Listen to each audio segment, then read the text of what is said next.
The scent of cedar shavings and old motor oil filled the garage, a comforting aroma that had anchored my life since boyhood. My grandfather's workbench, its surface, a cartography of nicks and stains, held the disassembled components of a vintage pressure regulator from one of the fire department's older engines.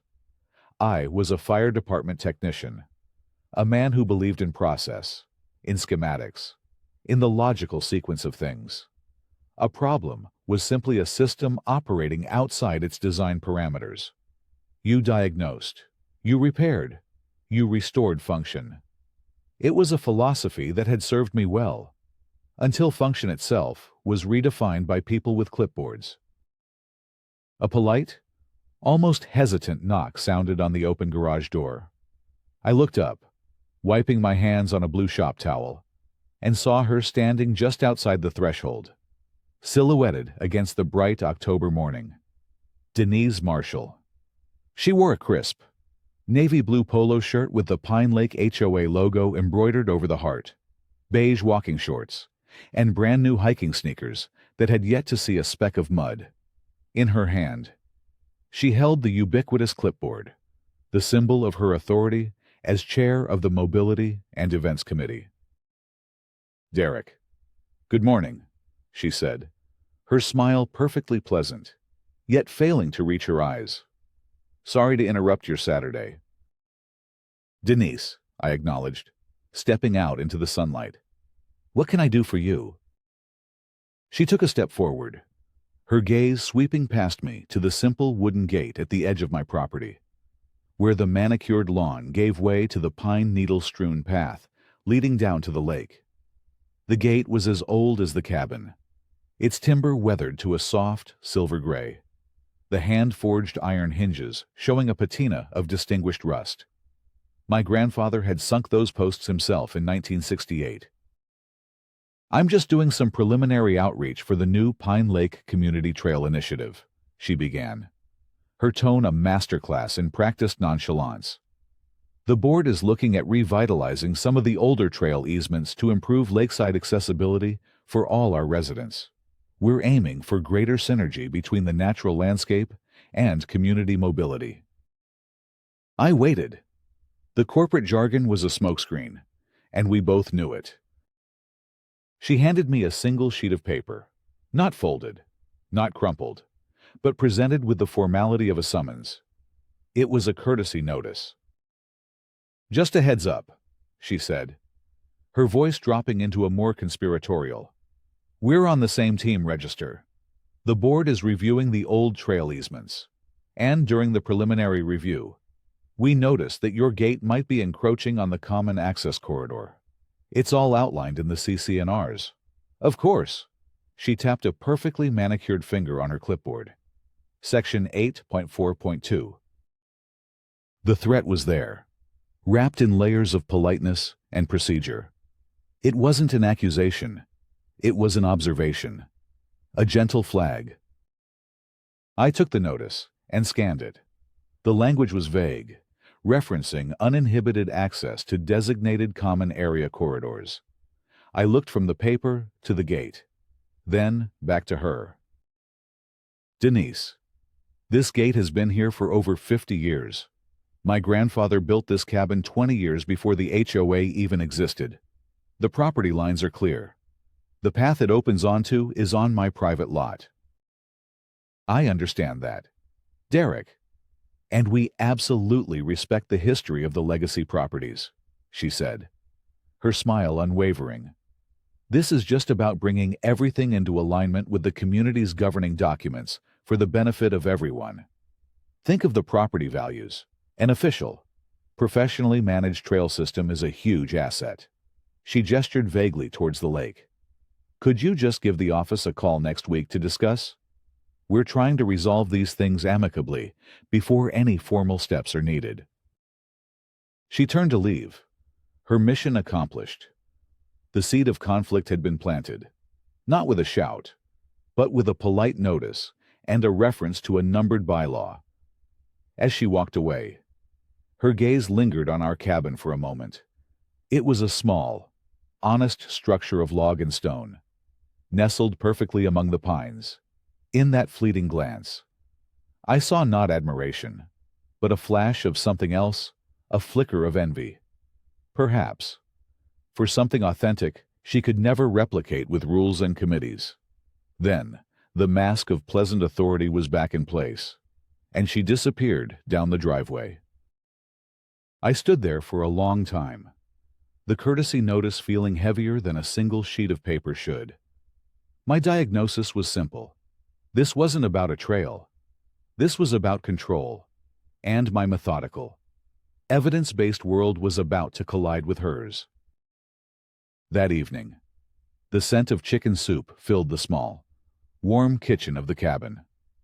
Anna sat at the pine table, wrapped in a thick wool blanket despite the fire crackling in the stone hearth. Her recovery had been long, a grueling battle that had left her physically depleted, but with a spirit that refused to dim. This cabin, this quiet patch of land by the lake, was more than a home. It was her sanctuary, the one place the noise and stress of the world couldn't touch her. Protecting that peace was my prime directive. I placed the courtesy notice on the table between us. Denise Marshall paid a visit today. Anna read the notice, her brow furrowed. She picked up the thick, leather-bound binder that contained our copy of the Pine Lake Homeowners Association covenants, conditions, and restrictions, the CC&Rs. We had received it when we inherited the cabin, a document that felt largely irrelevant to a property that predated its own existence. She flipped to the referenced section. CC&R, for 8.4.2, obstruction of common area view and access corridors. She read aloud. No structure, planting, or other material shall be placed or permitted to remain upon any lot or common area which may damage or interfere with any easement for the installation or maintenance of utilities, or which may unreasonably change, obstruct, or retard the flow of surface water, or obstruct the views from or access to adjacent lots or common areas. She looked up at me, her expression puzzled. It's so vague. What constitutes an access corridor? And what does unreasonably even mean? It means whatever the board wants it to mean, I said, ladling soup into a bowl for her. That's the point. Ambiguity is a weapon. But the gate is on our land. Derek, the path goes across our property. It's not a common area. I know, I said, sitting down across from her. But Denise isn't interested in facts. She's interested in her community trail initiative. She mentioned synergy. A small smile touched Anna's lips. Oh, synergy. That sounds expensive. It is, I said, but for now. It's just a courtesy notice, a conversation starter. I'll call the management office on Monday. Explain the situation calmly and factually. I'll point out the property's pre-existing status. It's probably just a misunderstanding. Even as I said it, I didn't believe it. My work had taught me to recognize when a system was being deliberately stressed. This wasn't a glitch. It was the beginning of a planned failure.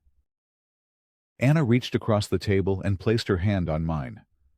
Her skin was cool, but her grip was firm. Are you sure this is worth fighting? Derek. She seems determined. My health. I just need quiet. Her voice was soft, laced with a weariness that had nothing to do with Denise Marshall and everything to do with her long fight for recovery. The stakes of this conflict were suddenly crystal clear. This wasn't about a gate. It was about her peace of mind. I'll handle it, I promised. It won't be a fight. It'll be a clarification. I'll use facts and documents. People like Denise can't argue with certified proof. I believed that then.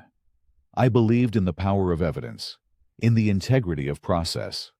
I had not yet learned that in the world of HOA governance. Evidence is only as powerful as the people willing to look at it. A week later, the mail carrier's truck rumbled down our gravel driveway. An unusual occurrence. We rarely received anything that required a signature.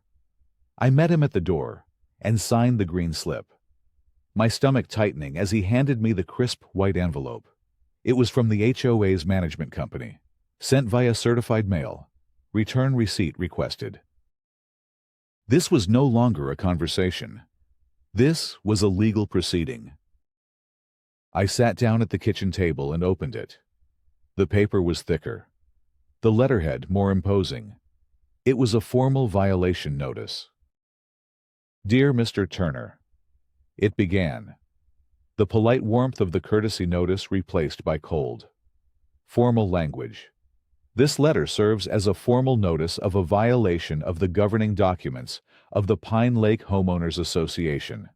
An inspection of your property at 1120 Lakeside Trail, conducted on October 8th, has confirmed a continuing violation of CCNR, Paragraph 8.4.2, obstruction of common area view and access corridors.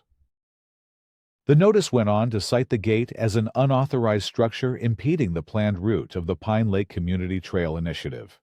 It mentioned a new partner in this initiative, a company called City Stride Solutions, described as a leading consultant in community mobility and trail design. The letter concluded with the hammer blow. You are required to bring the property into compliance by removing the aforementioned gate structure within 30 days of the date of this notice. Failure to comply by November 15th will result in the matter being scheduled for a formal hearing before the Architectural Control Committee, where fines and other enforcement actions may be levied. The letter was dated November 3rd. The clock was ticking. I read the letter a second time, then a third. The shift in tactics was clear. They had ignored my polite phone call to the management company, in which I had clearly stated the gate's history and location on private property. They had bypassed any attempt at dialogue and escalated directly to a formal, legal threat. And they had introduced a new player, City Stride Solutions. What is it? Anna asked, seeing the look on my face. I slid the letter across the table. She read it, her expression hardening. They can't do this, she said, her voice quiet but firm. This is our home. They think they can, I replied, my mind already shifting from defense to offense. My training kicked in. A complex problem required systematic analysis. I needed more data. They've cited a partnership with this City Stride company as part of the justification, I mused, tapping the letter. That means there must be a contract, a proposal, board meeting minutes where this partnership was discussed and approved. I have a right to see those records. That afternoon, I drafted a formal, polite email to the HOA Board of Directors, CCing the management company. I cited the section of the HOA bylaws that guaranteed homeowners access to association records. I requested copies of all meeting minutes from the past 6 months, where the Pine Lake Community Trail Initiative or City Stride Solutions was discussed, along with any and all contracts or proposals related to the project. The fight had begun, and my first move was to demand the very documents they were using to justify their war. The next monthly board meeting was held in the community clubhouse, a sterile room with beige walls, fluorescent lighting, and the faint smell of chlorine from the nearby indoor pool. About 15 residents were scattered among the folding chairs. At the front, the 5-member board sat behind a long table. Denise Marshall was not a board member, but she sat in the front row, clipboard at the ready, a silent prompter for the proceedings. When the time for public comment arrived, I was the first to the podium. I had 3 minutes. Good evening, I began, my voice calm and even. My name is Derek Turner. I live at 1120 Lakeside Trail.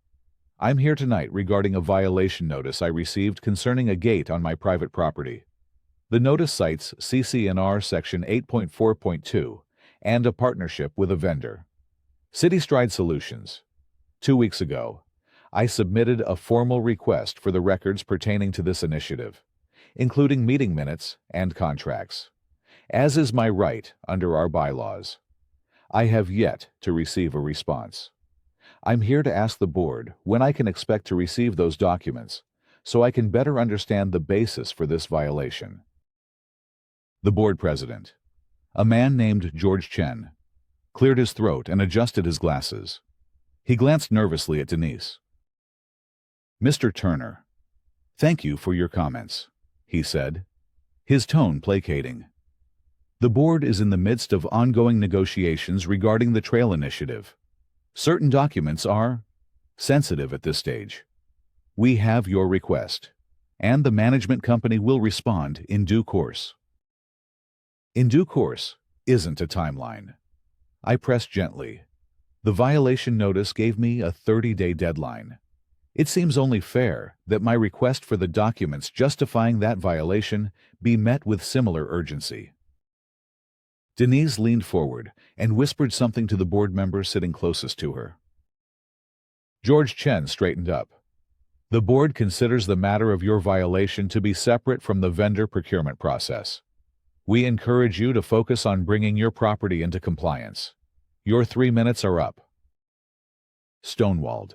It was a classic bureaucratic maneuver: divide and conquer. Frame the homeowner's problem as isolated and procedural, while shielding the board's own actions behind a curtain of confidentiality. I returned to my seat, the frustration simmering beneath my calm exterior. They weren't just ignoring my rights, they were flaunting it. 2 more weeks passed. The compliance deadline loomed. Finally, an email arrived from the management company with an attachment, a PDF of the last 6 months of board meeting minutes. I opened the file with a sense of anticipation, which quickly curdled into anger. The minutes were a mess of procedural jargon, but I found the relevant sections. The trail initiative had been discussed in 3 separate meetings, but in each instance, the most critical paragraphs were blacked out with thick, digital redaction bars. The Mobility Committee presented a proposal from CityStride Solutions for the Phase 1 implementation of the Trail Initiative, after discussion regarding the financial terms and project scope, which included. The rest of the paragraph was a solid black rectangle. A vote was held to approve the preliminary engagement of CityStride Solutions.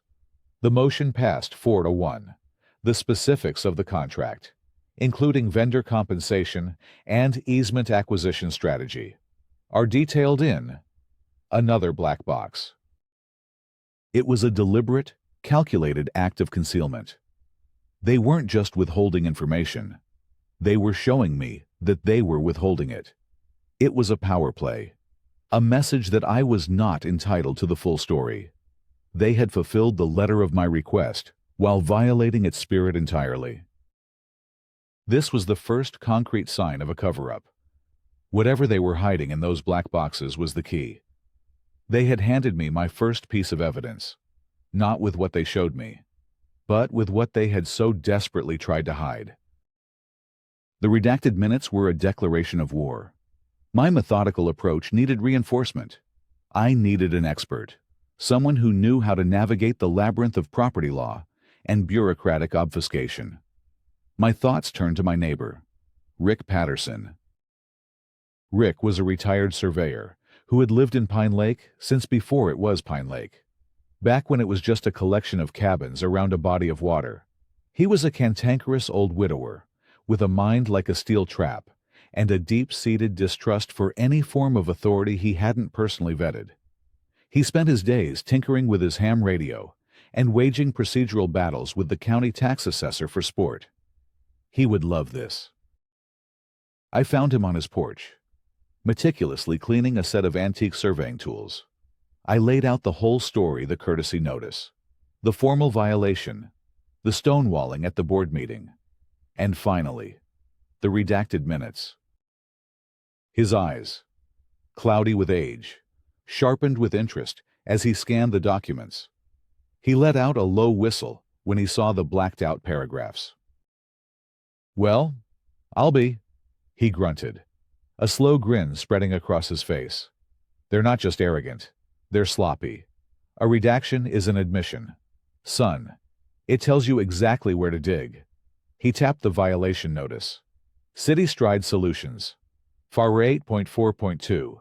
Common Area Access Corridor. It all comes down to one thing: the map. Not their map. The real map. The next morning, we drove to the county recorder's office. The building was a beige cube of 1970s government architecture, but inside, the records room was a cathedral of history. The air was thick with the smell of old paper and binding glue. Rick navigated the archives with the confidence of a seasoned explorer, pulling down massive, dusty plat books from towering shelves. "The HOA can write any rules it wants," he explained, his voice echoing slightly in the quiet hall. "But they can't rewrite history. The original plat map, filed by the developer when this land was first subdivided, is the legal truth. It's what gets recorded with the deed. Everything else is just commentary." He finally located the correct volume, heaving it onto a large wooden table. He turned the thick, brittle pages with a practiced delicacy until he found it: Pine Lake Estates. Section 2, filed 1968. He unrolled the large, crinkling map. It was a beautiful piece of draftsmanship, with elegant calligraphy and precise, hand-drawn lines. There, in the center, was the lake, and around it, the lots. Rick's gnarled finger traced a path to Lot 47, my property. And there it was, as clear as day. The property lines were marked with precise measurements. The footprint of the cabin was sketched in, and running parallel to my property, on the 5-foot strip of land between my lot and the next, was a dotted line labeled 5E Trail and Utility Easement Common Area. The easement the access corridor Denise kept referring to was not on my property. It was on the adjacent common area. My grandfather's gate, located a good 20 feet inside my property line, was nowhere near it.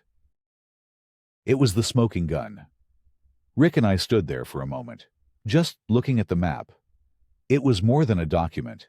It was an artifact of objective truth. "They're not just misinterpreting the rule, Derek," Rick said, his voice a low growl. "They're lying about the geography." While I was at the courthouse, Denise's social media campaign was escalating. She had moved beyond vague posts about community revitalization. Now, she was posting concerned questions in the official Pine Lake HOA Facebook group. "Just wondering if anyone else is concerned about emergency access to the lakefront," one post read, accompanied by a stock photo of a gleaming red fire truck. "It's so important that our first responders have clear paths in case of an emergency." Another post featured a picture of smiling children running on a pristine, paved trail. "Wouldn't it be wonderful if all our residents, young and old, could safely enjoy the full beauty of our lake? Let's work together to remove old barriers and build new connections." The posts were clever, never mentioning my name or my gate directly, but everyone knew what she was talking about. Her allies chimed in with supportive comments. "Absolutely. Denise, safety first." Such a great initiative for the community. I was being painted as a selfish obstructionist, a recluse standing in the way of progress and public safety, all without a single direct accusation. The pressure was building on multiple fronts, but now, holding a certified copy of that 1968 plat map, I finally had my Excalibur.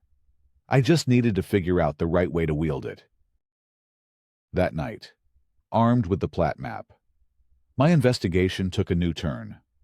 The question was no longer if the HOA was wrong, but why they were so determined to be wrong. The answer, I suspected, lay with City Stride Solutions. Rick, relishing his role as my investigator, took to the internet. "You follow the paper, I'll follow the money," he'd said with a wink. It didn't take him long. City Stride Solutions LLC was a relatively new company, registered just 2 years prior. Its corporate filings listed a single principal officer, Mark Stinson. A quick search of social media profiles revealed the connection. Mark Stinson was married to Karen Stinson, née Marshall, Denise Marshall's younger sister. City Stride Solutions was owned by Denise's brother-in-law. The entire scheme snapped into focus. This wasn't about a trail. It wasn't about accessibility, or property values, or community synergy. This was about money. Denise was using her position on the HOA committee to manufacture a problem that only her brother-in-law's company could solve. The redacted sections of the minutes almost certainly contained the details of a lucrative, no-bid contract she was steering his way. My grandfather's gate wasn't an obstruction. It was a convenient pretext. By creating a conflict with a pre-existing structure, she could build the case for a large-scale remediation and improvement project that would cost the homeowners a fortune and line her family's pockets. The audacity of it was breathtaking. She was leveraging volunteer community service for personal gain, dressing up corruption in the polite language of civic improvement. The next morning, I composed a carefully worded email to the board of directors. I didn't accuse anyone of corruption. I didn't mention Denise's brother-in-law. I simply stuck to the facts. Dear board members, I wrote, further to my previous communications regarding the violation notice for my property, I have obtained a certified copy of the original 1968 plat map from the county recorder's office. I have attached it for your review, as the map clearly indicates. The designated common area access corridor is located on the adjacent common area property, not on my private lot. My gate is situated well within my property lines and does not, therefore, obstruct any common area easement as defined in the official, legally recorded documents governing our community. Given this irrefutable evidence, I formally request that the violation notice be rescinded immediately. I trust this resolves the matter. I hit send, a feeling of grim satisfaction washing over me. Checkmate. The response came less than an hour later. Not from the board, but from the management company. It was a formal, non-negotiable legal document, a notice of hearing. Dear Mr. Turner, pursuant to the bylaws of the Pine Lake Homeowners Association, and in response to the ongoing and unresolved nature of the violation at 1120 Lakeside Trail, an emergency hearing of the Architectural Control Committee has been scheduled. The committee will meet to review the violation and render a decision. Please be advised that the hearing is scheduled for Tuesday, November 12th at 7:00 p.m. I stared at the date. Today was Saturday. They had given me just over 72 hours notice. It was a blatant violation of the HOA's own bylaws, which required a minimum of 10 days notice for a hearing. They had a bylaw for that, too. A rarely used clause allowing for emergency hearings in cases of time-sensitive compliance matters posing an imminent threat to community safety or property. It was a panic move. My email with the plat map had cornered Denise. She knew her case was baseless, so she was accelerating the process, trying to railroad a decision through her committee before I could formally present my evidence to the full community or build support among my neighbors. She was calling an emergency hearing over a 50-year-old gate that posed no threat to anyone, hoping to get a ruling on the books that she could then use as leverage. The pressure was immense. The friendly, methodical technician was gone. In his place was a fighter. They had given me a deadline.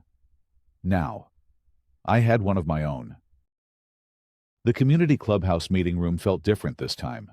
The air was thick with tension. Every seat was filled.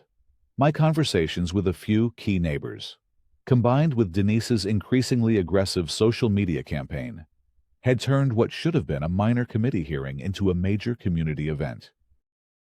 Anna was at home, too anxious to attend.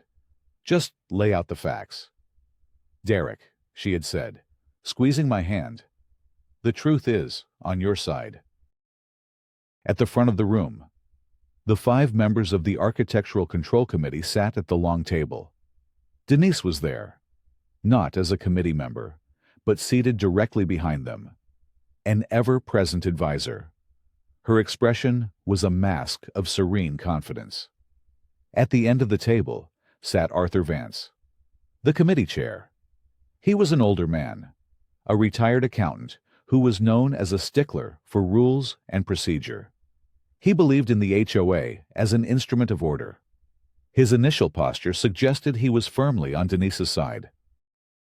On a podium to the side of the table, a small digital clock was displayed on a monitor, its green numbers showing 0500.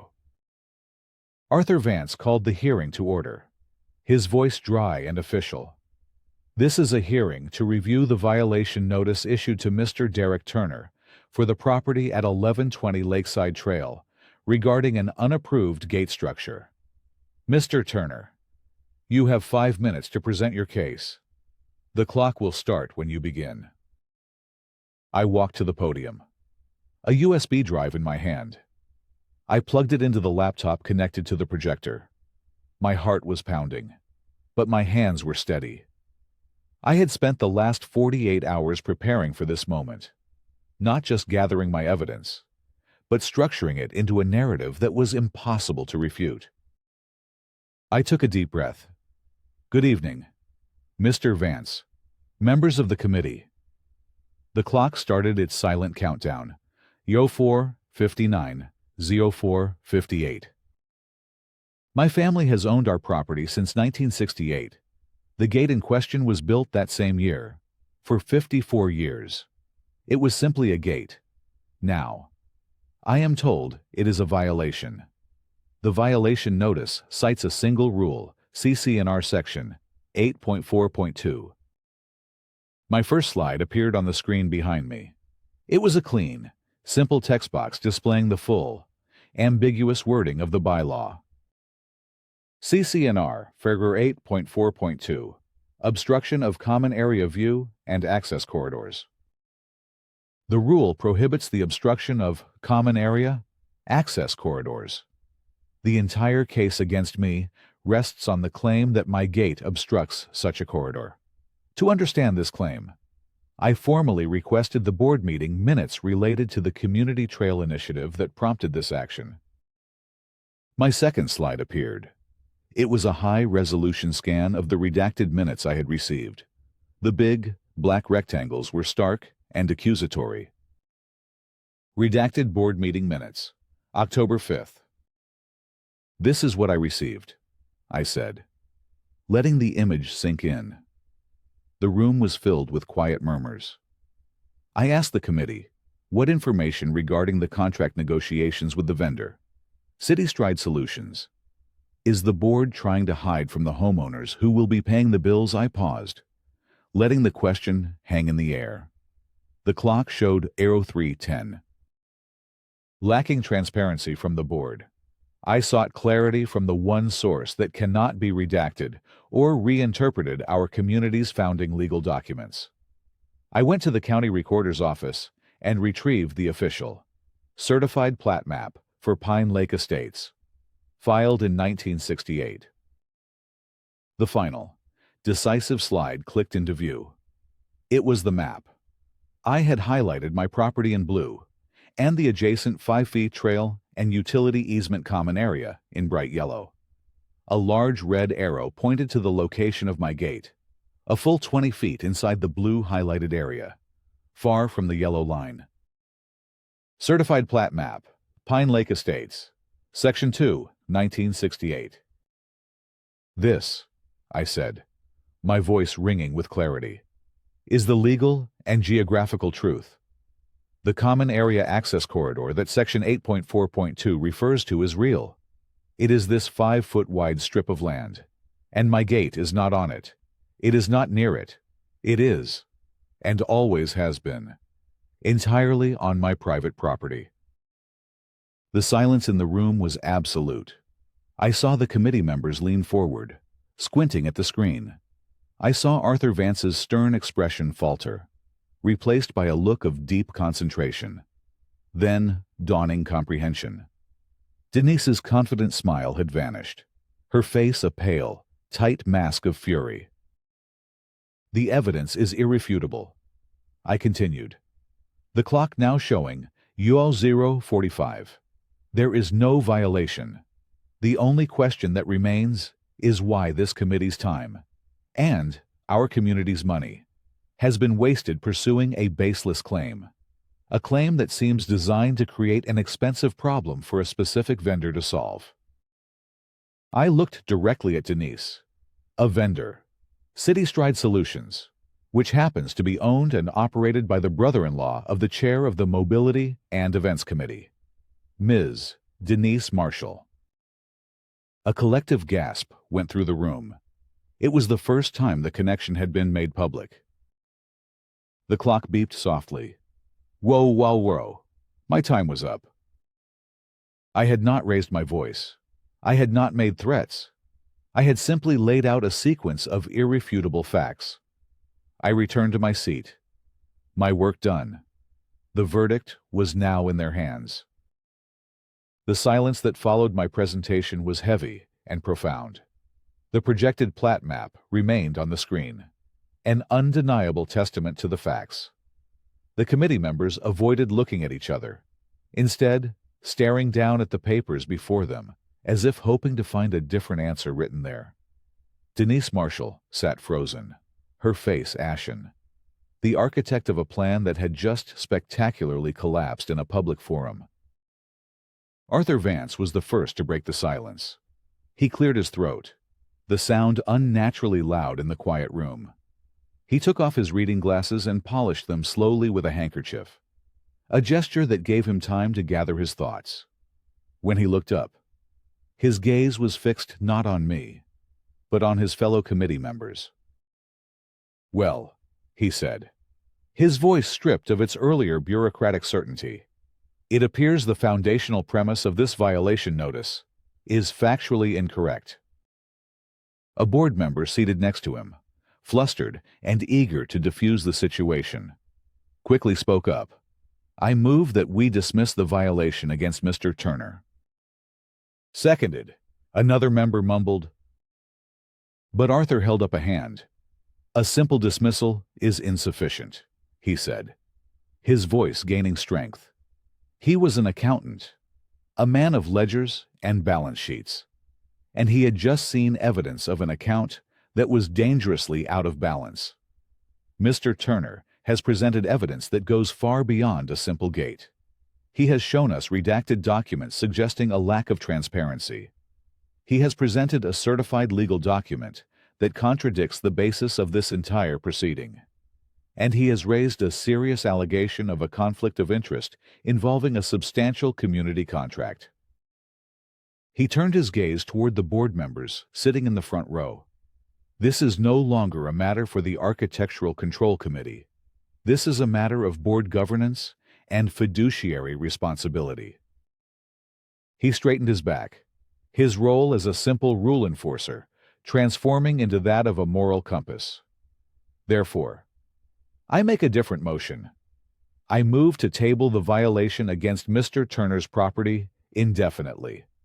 Furthermore, I move that the Board of Directors immediately commission a full, independent audit of the proposed contract with City Stride Solutions, and a comprehensive review of the procedures and authorities of the Mobility and Events Committee, to be conducted by an outside legal firm. The room erupted in applause. It wasn't loud or boisterous, but a wave of firm, supportive clapping from homeowners who had sensed something was wrong and were now relieved to see it brought into the light. The board president, George Chen, looked trapped. He knew that voting against such a motion now would be political suicide. With a resigned sigh, he called for a vote. The motion passed unanimously. The violation was tabled. The audit was commissioned. Denise Marshall stood up abruptly, her chair scraping loudly against the floor. She gathered her things without a word, her face a mask of cold fury, and stormed out of the room, leaving the door to swing shut behind her. Her reign was over, not with a bang, but with the quiet, methodical click of a projector and the rustle of a 50-year-old map. As the meeting adjourned, several neighbors came up to shake my hand. "Thank you for speaking up," one said. We all felt something was off. Rick Patterson clapped me on the shoulder, a proud grin on his face. "Told you. Son, the map never lies." I walked home under a clear, star-filled sky, the crisp autumn air feeling clean and new. The battle was won, but I knew the war for the community's integrity was just beginning. The weeks that followed were a period of quiet but seismic change in Pine Lake. The independent audit, conducted by a no-nonsense legal firm from the city, was swift and thorough. The auditor's report was released to the entire community via email, and its findings were devastating.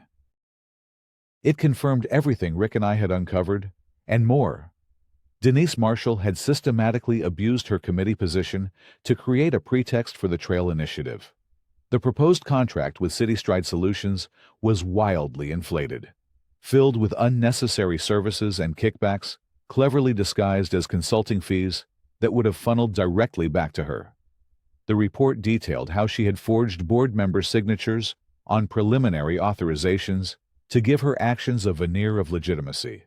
She had operated a shadow government within the HOA, built on deception and driven by personal greed. The fallout was immediate. An emergency meeting of the board of directors was called. Denise Marshall was formally removed from her board seat and permanently barred from serving on any future HOA committees. The county sheriff's office, alerted by the legal firm of potential criminal activity, opened its own investigation into fraud and forgery. The violation notice against me was formally and permanently dismissed, with a written apology from the board. The Pine Lake Community Trail Initiative was scrapped. The name City Stride Solutions became a local byword for corruption. The redacted minutes were released in their entirety, revealing the full scope of the planned deception. One evening, a few weeks after the dust had settled, Arthur Vance knocked on my door. He looked older, more tired, the weight of the scandal having clearly taken a toll on him. "Derek," he said, holding a rolled-up document. The survey commissioned by the auditors turned up something else.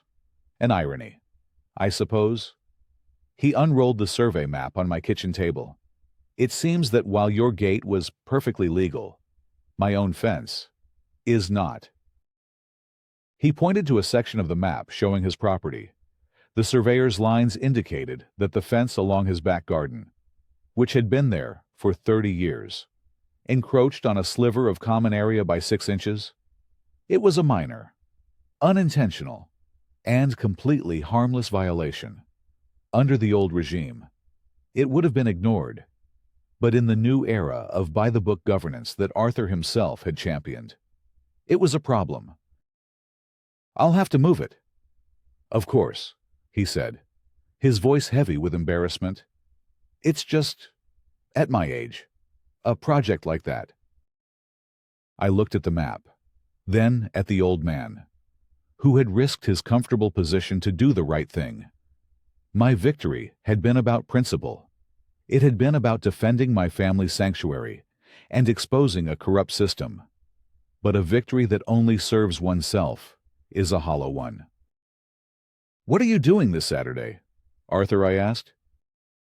He looked up, confused. "Nothing, I suppose." "Good," I said with a smile. "I'll be over at 8 a.m. with my post hole digger. I'll bring the coffee. We'll have that fence moved by lunchtime." I looked at the estimate for new posts on the survey report. "And don't worry about the cost of materials. Consider it a thank you for your integrity." A look of profound relief washed over his face. He shook my hand, his grip surprisingly strong. In that moment, the fight was truly over. It hadn't ended with Denise's downfall, but with this small act of construction, of mending a fence and a community at the same time. I had fought to protect my corner of Pine Lake, and in doing so, had been given the chance to help restore its wholeness. My victory was not just legal, it was neighborly. It was a foundation upon which we could all begin to rebuild. The next morning, I stood by my grandfather's gate, a mug of coffee in my hand, and watched the mist rise off the lake. The air was still, the water calm. The gate stood, as it always had, a quiet sentinel guarding a place of peace. It was no longer a point of contention, but a symbol of resilience, a testament to the simple, enduring power of the truth.